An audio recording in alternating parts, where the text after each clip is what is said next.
Yes, you are welcome to another thrilling episode of the Squash Mabel. How are you doing? Hope your week has been amazing. A quick recap. Last week on the show, we talked about mental health and we had an amazing guest. Nicholas shared his experience with us on depression, and he also told us you are not a burden. Communicate with people. There's a community of persons to talk to. And if you can't talk to anybody, you can talk to me. I am here 247. All you have to do is drop a message. Happy New Month to you guys once again. And I said last week, I'm going to give a shout out to the people that has helped me this far. First and foremost, I thank God Almighty for his works on this podcast and in my life since I started this podcast. It's been an amazing journey. I would also love to thank my uncle who gave me the idea to start a podcast to start with. And I would love to thank Osmosis Jones, our one-time host. Yes, he was our co-host when we just started. He actually pushed me to doing it, not just knowing about it, but to actually doing it. I thank you, Jones. I love you. Thank you so very much. And this won't be complete if I don't thank my mom and my dad for their support, for their encouragement. Even when I wanted to stop, my mom was always pushing. She kept pushing. So I thank each and every member of my family, my sister Fiona. Thank you so very much, baby girl.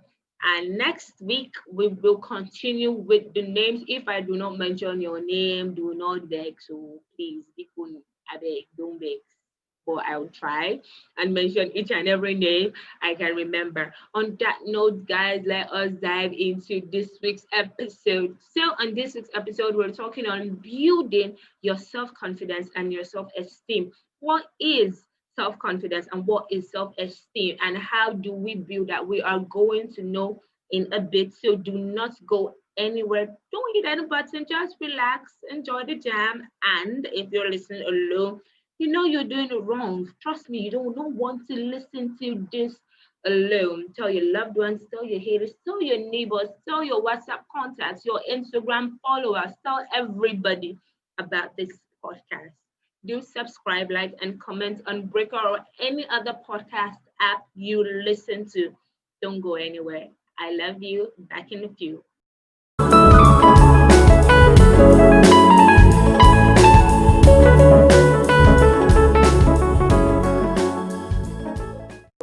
Welcome back, guys. Still on the topic building your self-confidence and self-esteem. Couple of weeks back, Jeff and I we discussed aspire to be great. Telling women to dare to dream and thinking about it before you dare to dream. You have to have self-confidence and self-esteem. But then again, what is self-confidence and self-esteem? Joining me on the show today is Leah. Leah is she's talking to us from the United States. She's the best-selling author of Conscious Empowerment, a guide to helping girls with self-confidence and self-esteem. Leah, thank you so very much for honoring my invitation. Thank you so much for having me. I'm so excited to be here and explore this topic with you. Thank you so very much. So how are you? How is your day? Yeah, it's going great. I was actually on another podcast this morning and had the opportunity to share a little bit more about conscious empowerment and the work that I'm doing. And it's just so great to be able to connect with people from all over the world to share about this journey that I'm on and, how to help girls building self-esteem and confidence. So I'm so grateful to be here. How's your day been so far? It was amazing, though it's like pretty hot right now, but so far so good. It was actually great. It was amazing. Okay, so I envy you a little bit because here in Cleveland, Ohio, it's a little chilly and I love the sunshine. So I would love to be with you in Africa where it's a little warmer than it is here. I would so happily trade places. I would so trade places. So trade places. Okay, so talking about your book, yes, Conscious Empowerment, what was your inspiration? Why did you start writing that book?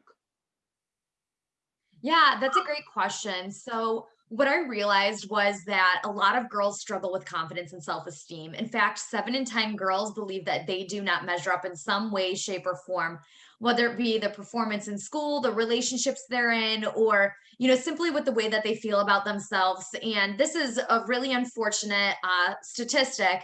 And so I wanted to be able to help them to build self-esteem and confidence, which is also something that growing up I struggled with, and was able to have the support of my friends and family, and was so grateful for that. So I wanted to be able to give back and utilize the knowledge that I've gained over time to share that with others. Okay, amazing. That's wonderful. So first off, let's start. What is self-esteem and what is self-confidence? Is there a difference between the two of them, or they're more of the same thing? That's a great question, because oftentimes people think that those are the exact same things. And in fact, they're not. And the book explores a little bit of what self-esteem is and what self-confidence is. And actually, if you're okay with it, I might even share with you a little excerpt from the book if you give me a chance to pull it up here. Yeah, I would. Yeah, sure. To subscribe, like, and comment on Breaker or any other podcast app you are listening on. Share the love now, repost, reshare, spread it. Tell your people about the girls. Support my hustle now. Yes, Leah. Absolutely. Yes, here we go. So it says, and just mind you that this is just a draft. So, it might change up a little bit, but I'm going to go ahead and read from chapter 3, Building Confidence. Prior to learning more about how to help a young woman build her self-esteem and confidence, we must first understand the difference between these two terms. We often hear these words used interchangeably. While they are similar in nature, they are not the same. Psychology today has simply defined the terms for us. Self-esteem, esteem, is derived from the Latin estimare, meaning to appraise, value, rate, weigh, estimate. And self-esteem is our cognitive and, above all, emotional appraisal of our own worth. More than that, it is the matrix through which we think, feel, act, and reflects and determines our relation to ourselves, to others, and to the world. Well, here we go about self-confidence. Confidence comes from the Latin fidere, to trust. To be self-confident is to trust in oneself, and in particular in one's ability or aptitude to engage successfully, or at least adequately, with the world. A self-confident person is ready to rise to new challenges, seize opportunities, deal with difficult situations, and take responsibility if and when things go awry. So, national expert in health and wellness, Dr. Fern Storm, wrote an article called Self-Esteem versus Self-Confidence. It's inward facing and self-confidence is outward facing. In her article, she shared some great examples that help us better understand each term. Self-esteem can be displayed in the following ways: avoiding negative self-talk, being able to say yes or no when you choose, resilience, good grooming, and lifestyle, and appreciating the skills, not being afraid to be wrong, appreciating and trusting your own abilities, being flexible and adaptable, and delivering on commitments. So, as I said, self-esteem is inward facing and self-confidence is more outward facing. All right, so that was basically the summary of it all. Okay, that's amazing. Okay, with what you said, with what you read chapter 3, yes. So now from that, what factors affect our self-esteem and our self-confidence? Yeah, that's a great question.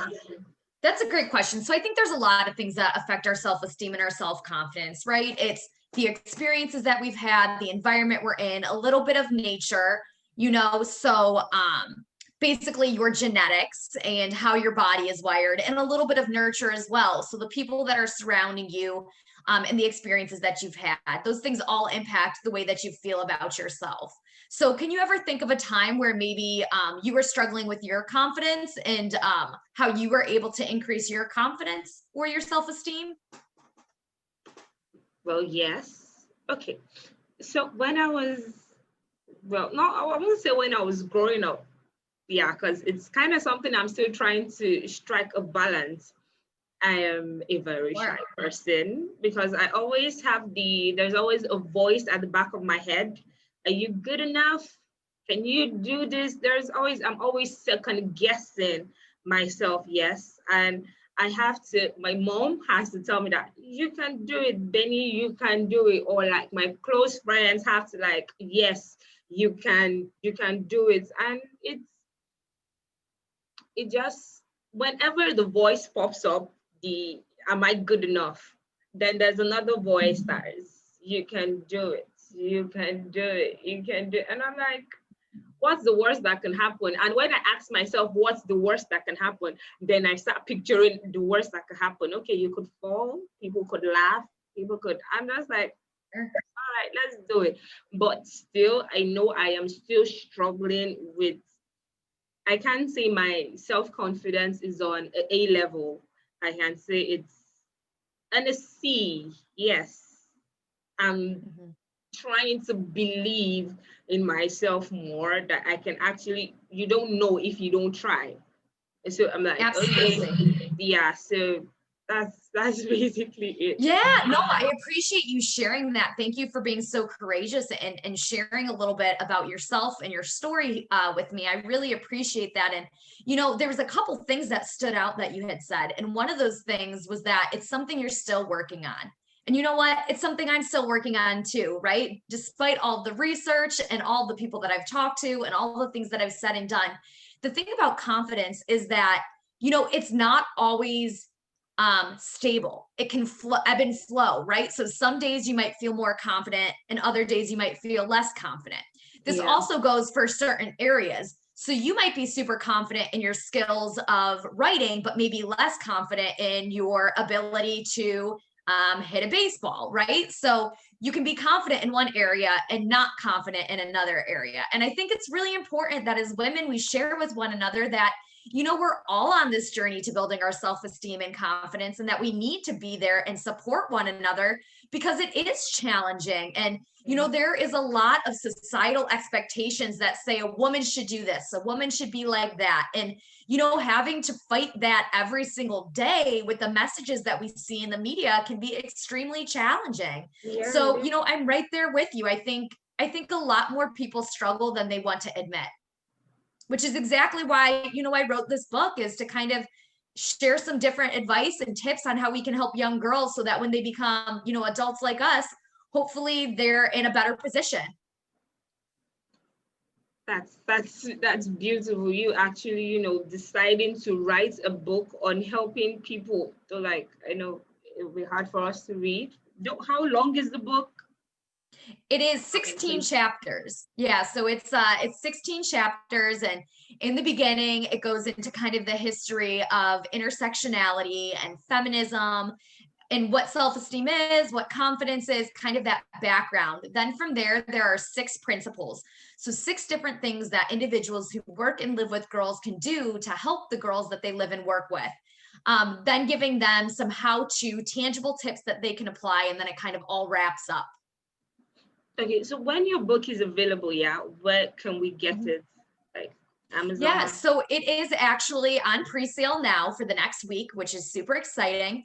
And if anybody pre-sales our book, they can actually join the Conscious Empowerment community, which means that they have the ability to help us to choose the cover of the book, get some of these quotes and excerpts out of the book before anybody else. It allows them to be in the beta reading community. So kind of just getting a sneak peek at everything before anybody else does, which is super exciting. And that campaign will be closing soon. And that is on our Indiegogo link, which Benny, would you be able to possibly post that link for all of your followers to be able to see in case they're interested? Yeah, sure, I will. Yeah, that would be great. So you could see it on there, and then eventually we would love to have it, and we'll hopefully have it on Amazon, in the bookstores, and you can find it that way as well. Amazing. When you were explaining the content of the book, yeah, you mentioned intersectionality. I don't know if I pronounced that right.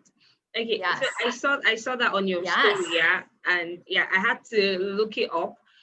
basically you said race, That's okay. society, yeah. So it has to, it's in, or Yes. it has a connection with our self-esteem and our self-confidence. Now, so how does our background, Mhm. the way we're brought up, affect Mhm. our self-confidence and our self-esteem?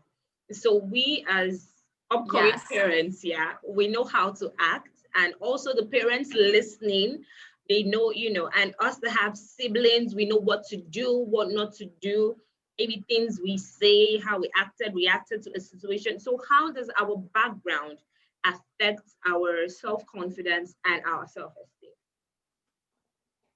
Absolutely. So, just to clarify for any of the listeners that aren't aware of what intersectionality means, because when I put up a poll on, my Instagram the other day, it seemed like there was quite a few people who have actually never heard of that term, which is Yeah. totally okay.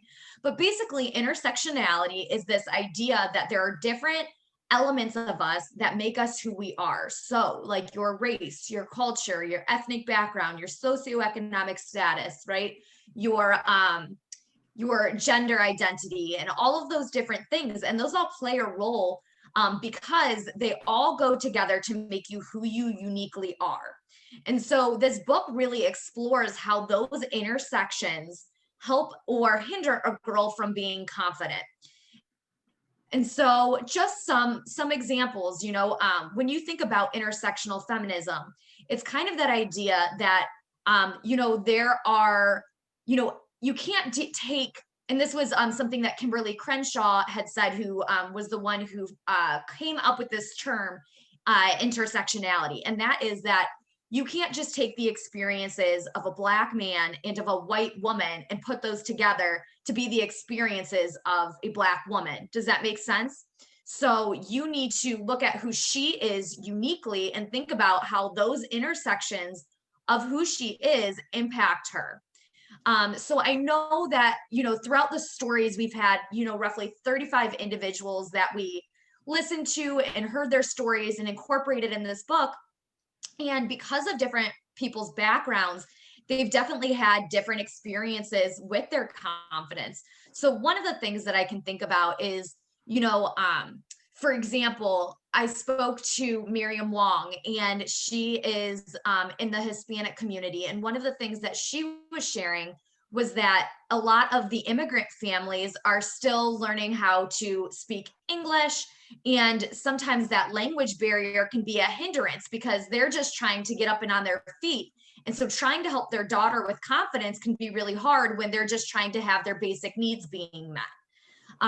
Where that might not necessarily be a challenge that somebody else has, just as some girls, if they're in a minority community and they're going into a school where there's not as many people who look like them, it can have an impact on the way that they feel about themselves. I'm not saying that that's always the case, but it surely can be the case. Have you ever seen anything like this happen in your life or with anybody that you know of? I've heard of stories, Mm-hmm. yeah, but it's most times they just get around it. So the thing is, like, okay, I like I say on the pod, I'm proudly Nigerian. Nigerians, they have a way of making things work, just moving forward, moving past it, and Yeah. just acting like it's not a big deal. You get, so most things are just swept under the carpet and Mm-hmm. keep pushing. And do you think that that's a good thing that things are swept under the carpet, or do you think that it would be helpful to talk about these things more? It would be helpful. It will go a very long way talking about it. In a sense, there are Mm-hmm. things we're meant to know as children. Yes, we're supposed to know at that tender age. We grow with it. As we advance, we get more understanding. But with the fact that you're swept under the carpet, you end up getting different information from people. Okay, this is what it is, and you're just like stuck in the middle. What do I do? Okay, you stay on the fence and you end up. So there are a lot of things that ought to be addressed, that ought to be taught, that ought to be imparted to Mm-hmm. us, but we don't put so Mm-hmm. much. relevance on it, and put it like that. Maybe because we don't know the value, or we don't think about the side effects. We're more concerned of the present than the future. So we're just living in the moment. Yeah. I think that it's a great thing though sometimes to live in the moment, maybe not to sweep things under the rug and, not have some of these more challenging conversations because in reality they can be challenging conversations to have, right? They can be uncomfortable and, that can be hard. But I think that there is really something beautiful about just living in today and now and accepting everybody for who they are and their background. I would be curious to know a little bit more how in your culture women empower each other and help one another to lift each other up. It's okay. All right. So basically, yes, when we bond as women, okay, first off, we all know women are good communicators, and we always love a shoulder to cry on and stuff like that. So, okay, I know I started this podcast. That was about May 12th to be precise. That's when I started the podcast. And my very close friend, I said then she wasn't, doing anything, and she loves being on YouTube, and she has a very good, face for social media, and like you would actually make waves. So we have two types of persons. Yes, I don't know if it's just in Nigeria or it's elsewhere. Now, those two kind of persons, one will actually, okay, yes, you can actually do this. You would actually exceed in this field. You would make like you would be a star if you actually venture into this, and we put heads together and draft out a plan and work could work. That is one person. Now the other person is okay, we'll start doing the math. If she actually does this, if she ventures into this and she becomes more successful than I am, what's gonna happen? Are we still gonna be friends? She'll be popular than I am. She'll be in the face of public, and I'll just be, nah, let's not do that. Don't worry, just stay. You don't need to do anything, just while away time. It's fine. You can just stay. So we have those two kind of women in Nigeria. I'm not going to sugarcoat it. That's just the way it is. I think maybe we always have the good. I think that's unfortunately everywhere. Yeah. So it's either we encourage you, draft out a plan and see how it's going to work, weigh the options. Okay, if we don't do this, if plan A doesn't work, we'll go for plan B, or there is no plan at all. We'll just help kill that dream. So basically, that is how we empower women. And then there's, okay, we're just not a plan. We're searching for tutorials, okay, conferences that actually give us ideas on what to work, something in line with what we're going for. Okay, there's a conference regarding, say how to edit. I want to go into graphics. I want to learn how to edit one or two things. Okay, there's a conference regarding that. Fine, let's go. Okay, I don't want to go. Okay, I'll accompany you. Let's go. Just so you can actually do this. And there's the your rest guy, go work. So that's basically it. Either support or kill it. Yeah, I appreciate you sharing that with me. Yeah, I think that's how it is everywhere where, some people are way more open to supporting, one another than others are, unfortunately. But, I just hope that over time we can grow a community where all women want to support one another. And I think that that's a lot of what this empowered and poised movement is hoping to do, is to bring women together who can support one another and then also support our young women who are going to grow up and hopefully become confident and thriving young women. Yeah, I really hope it works. I really hope your dream for empowered and poised, it really works, because it's actually an amazing idea. You started it, so definitely other people will definitely want to go in line with that. It won't be a bad idea if you have branches like all over the world, everybody doing that, empowering. That would be amazing. And yeah, it will be the dream. It will be the dream. Maybe one day you can help me expand it to Nigeria. I'm here. There's no problem at all. You know, it would really be amazing knowing you have people to support you. It's okay. A lot of times when I think about it and I'm like, okay, there's no, you know, the way I think movies have taught us that if you were Mhm. addicted to drugs, then yes, you go to rehab. There's this group of, I won't call them junkies, but there's this, you know, they meet, they discuss, like say what you're feeling. We don't have that. There's no Mhm. community that you can actually sit and say what is on your mind, especially for, and it's not just women, men, kids, just voice out, Mhm. just say it. Because someone else might be going through that. You guys can actually help yourself, but we don't have that forum. There's no platform to actually communicate. Okay, tell me what's wrong. Okay, you tell me what's wrong, and nobody is being judged for anything. We're just listening to learn and also to, you know, get solutions. But everybody is just to your tent. Oh, he's wrong, and nobody's really. We actually, you have an amazing idea, and I do hope it works. Thank you. Yeah, and I want to extend an invitation to you and also anybody that's following, your podcast and your pages, that if you ever want to share your story on Empowered and Poised, which is a super supportive community that is there to, lift one another up. We have had roughly 150 individuals share their story on our pages about what makes them empowered and poised. And I think it's just been so beautiful to see all of the courage that all of these women and some men as well have to share their stories, because I think when we can hear the stories and lift up the voices of one another, we can become stronger together. So if you ever want to share your story, or if any of your followers want to share their story, we're more than happy to feature you all. That's amazing. All right, so you're going to do something for us. You said you battled with self confidence and self esteem. Tell us your story. What was the battle about? What were you not comfortable with? What, you know?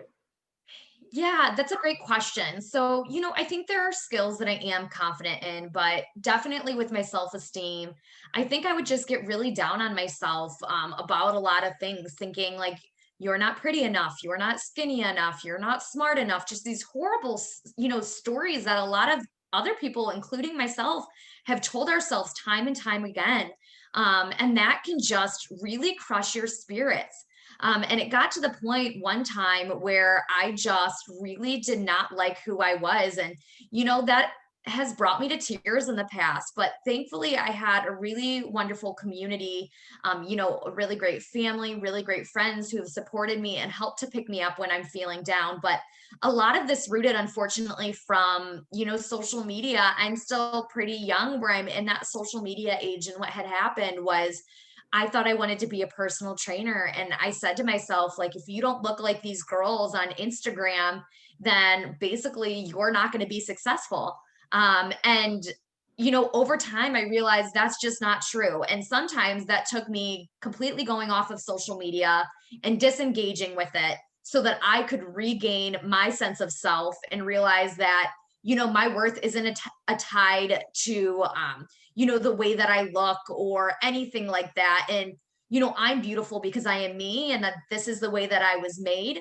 But it definitely is. I mean, it can be a challenge when we constantly see, like I said, these messages about who we should be as women, and to feel like we don't amount to whatever it is society is telling us we should be. So it's taken a long time, and I'm just grateful for everybody who's supported me along the way, and hope we can give back and support everybody else who's maybe struggling with the same things I was. That's really, that's amazing to have people to communicate with, people to tell you you're beautiful. It really goes a long way. It goes a long way. Social media has, well, it has its advantages and it has its disadvantages. It doesn't show us that ugly side. It only shows us the beautiful side, and all we want is that Right. beautiful side. And we're, oh, I want this, I want this. I look at some people, Mhm. I'm like, I want to be like that. Then I hit the gym, I start sporting every morning.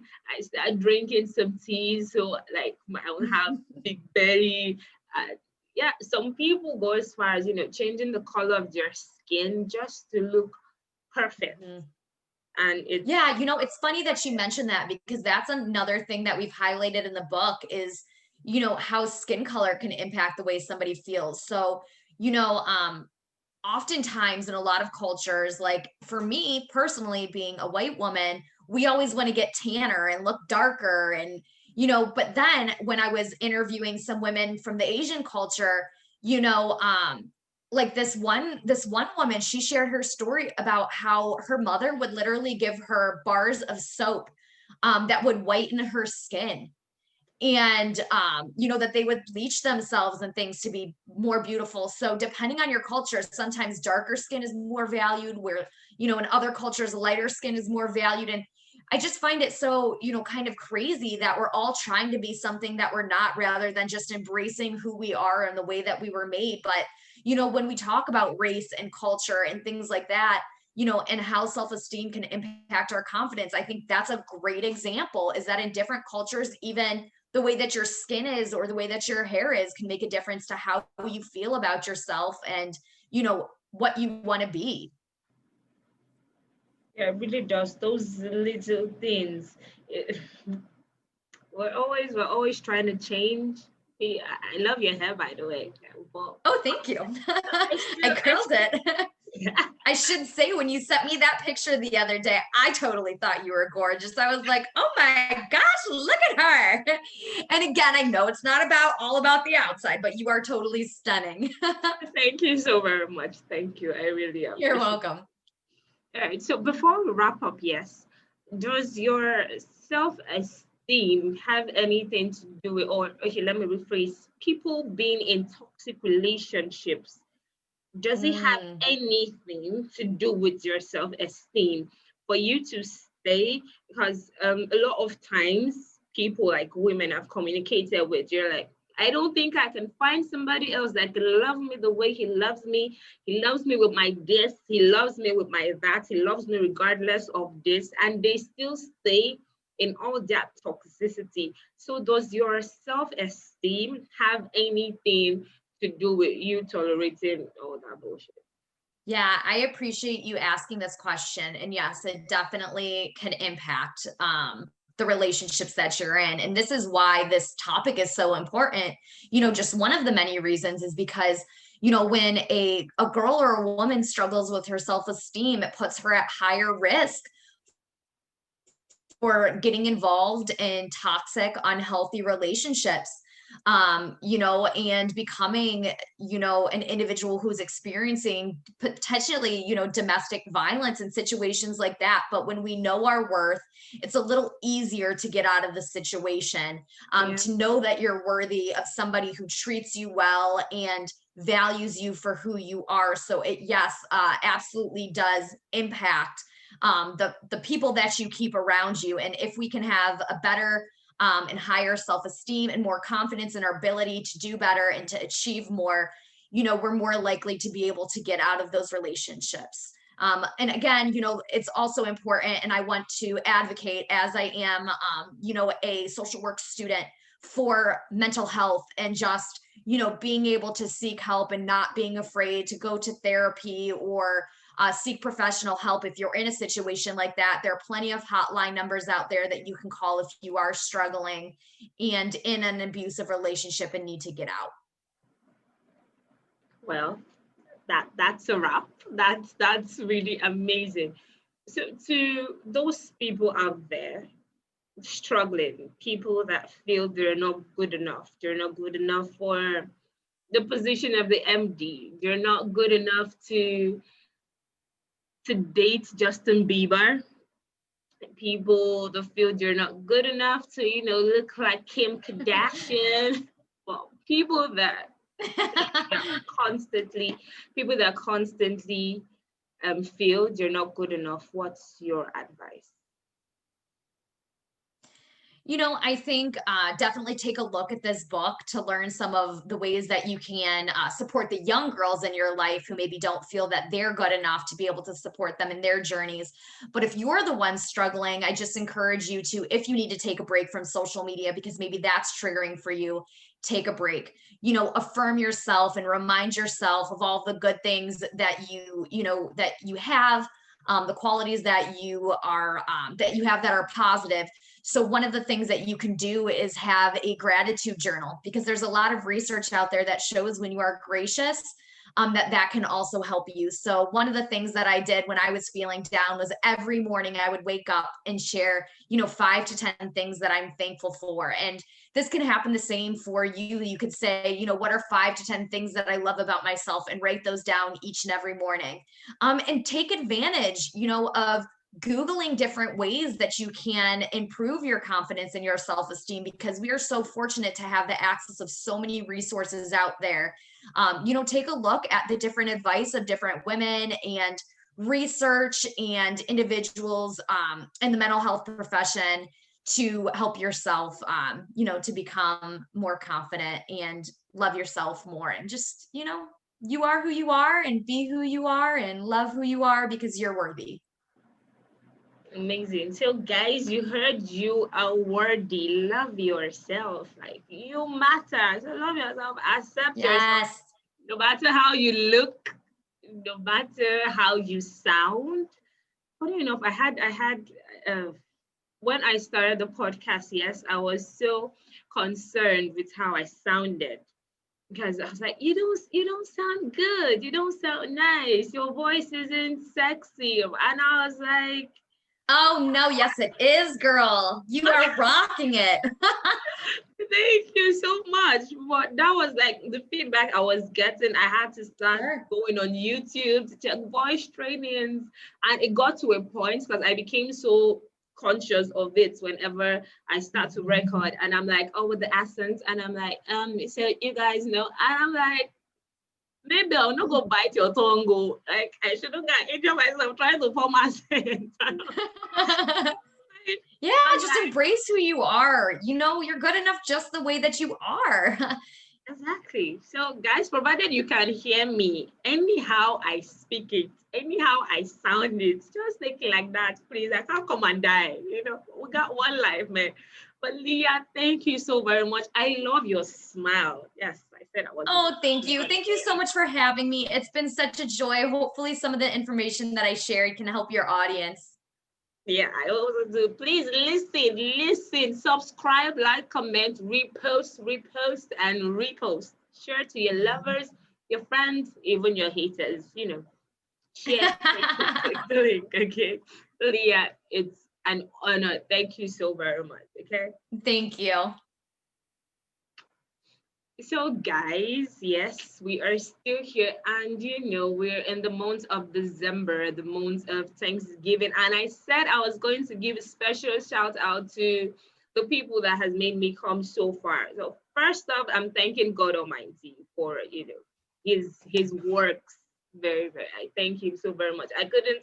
If someone told me beginning of the year that I would do this, maybe I will use bucket stone arms, because I really didn't imagine myself doing this. And then again, I am thanking Leah. I am thanking Leah. Thank you so very much. And many thanks to Podmatch. Many, many thanks. Yes, thank you, Podmatch. For doing this. Anyways, guys, it has been a blast. I hope you learned one or two things. I shall hope you must learn. You must learn. As far as we're on this journey together, you must learn something very, very important. Do not forget to follow me on Facebook, The Squash, on Instagram, The Squash Podcast. Send me a message on Telegram. I'm here all day, 247. Subscribe, like, comment, click the favorite button so you keep updated whenever I post an episode. On that note, guys, I love you. I'll talk to you next week, Wednesday, same time. Leah, bye. Thank you so much. Bye-bye.